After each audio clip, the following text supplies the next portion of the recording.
ایمان قلب کی ایک حالت اور کیفیت کا نام ہے جس کو ہم یقین کہتے ہیں. یقین ایک دل کی کیفیت کا نام ہے. ابھی کو تھوڑا میں سمجھا دیتا ہوں کہ جب کوئی چیز ہمارے سامنے آتی ہے اس کے بارے میں عموماً دل کی دو رائے ہوتی ہیں. ٹھیک ہے, یہ سچ بول رہے ہیں یا جھوٹ بول رہے ہیں, یہ صحیح ہے یا غلط ہے, یہ واقعی ہے یا نہیں ہے. اس طریقے سے دل دو رائے رکھتا ہے کسی چیز کے بارے میں. زیادہ بھی ہو سکتی ہیں لیکن کم از کم دو رائے ہوتی ہیں. اگر دل کسی چیز کے بارے میں دو رائے رکھے جن میں سے ایک 100% ہو, دوسرا 0 ہو, تو جب 100% ہوتا ہے اس کا نام ہوتا ہے یقین. اب میں آپ سے پوچھتا بتائیں اللہ ایک ہے یا ایک سے زیادہ؟ بولیے ایک.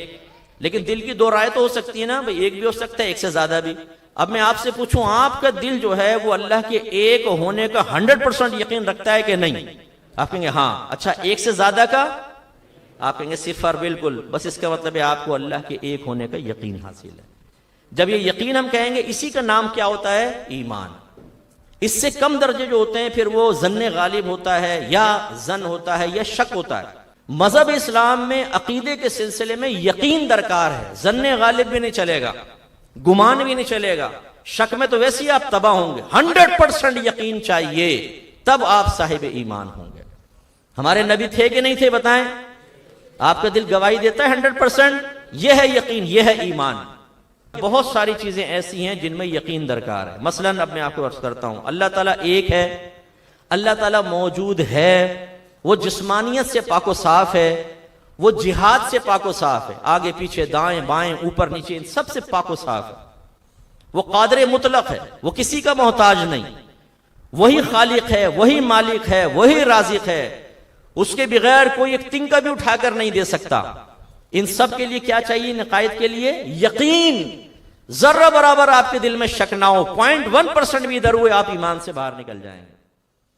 ایسی چونکہ قرآن گواہی دے رہا ہے تو ہم یہ کہتے ہیں کم و بیش 1,24,000 انبیاء علیہ السلام پر ہمارا ایمان ہے. ایمان کا مطلب کیا ہے؟ ہمیں اس کا یقین ہے. ایک نبی کے بارے میں آپ کہتے ہیں سب کو مانتا ہوں, اس کے بارے میں شک ہے, آپ اسلام سے باہر ہو جائیں گے.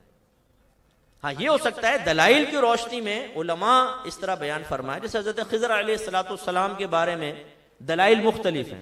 بعض کہتے ہیں وہ اللہ کے ولی تھے اور بعض کہتے ہیں وہ اللہ کے نبی تھے, کیونکہ واضح طور پر ان کے بارے میں نہیں, لیکن جمہور مسلمین اور اہل سنت کا عقیدہ یہ ہے کہ وہ اللہ کے نبی تھے. ایسے ہی توریت, زبور, انجیل, قرآن مجید یہ اللہ کی پاکیزہ کتابیں ہیں, کیونکہ قرآن گواہی دے رہا ہے. اس میں ذرا شک ہوگا آپ دار اسلام سے خارج. ایسے ہی جن, فرشتے, جنت, دوزخ, ان کے وجود کا ذکر قرآن عظیم میں ہے, ماننا پڑے گا. ایسی تقدیر کا مسئلہ ہے, یقین درکار ہے.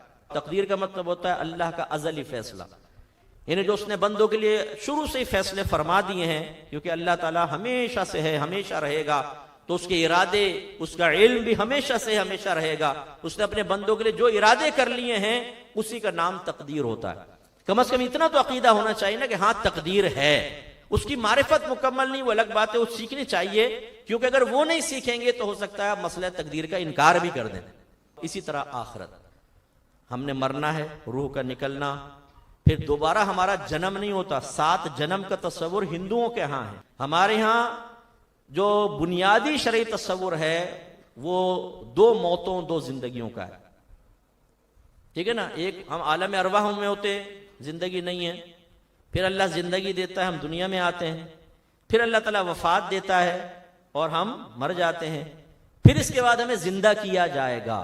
بس اس کے بعد پھر نہ نئی زندگی اور نہ وفات, بلکہ جب آپ اور میں میدان معاشر میں پہنچ جائیں گے, جنتی جنت میں, جہنمی جہنم میں چلے جائیں گے, تو اللہ تبارک و تعالیٰ موت کو ایک دمبے کی شکل میں لائے گا اور درمیان میں لٹائے گا, اور فرشتوں کو حکم دے گا, وہ اس کو ذبح کریں گے اور کہیں گے کہ اے اہل جنت خوش ہو جاؤ, اب تمہیں کبھی موت نہیں آئے گی. اے جہنمیوں روتے رہو, افسوس کرو کہ اب کبھی موت نہیں آئے گی. اور پھر موت کو ہی ذبح کر دیا جائے گا, اس کے بعد موت ختم. یہ ہمارے ہاں تصور ہے. پھر میدان محشر, دا ڈے آف ججمنٹ کا شریعت تصور دیتی ہے. یہ بھی ہمارے بنیادی عقائد میں شامل ہے.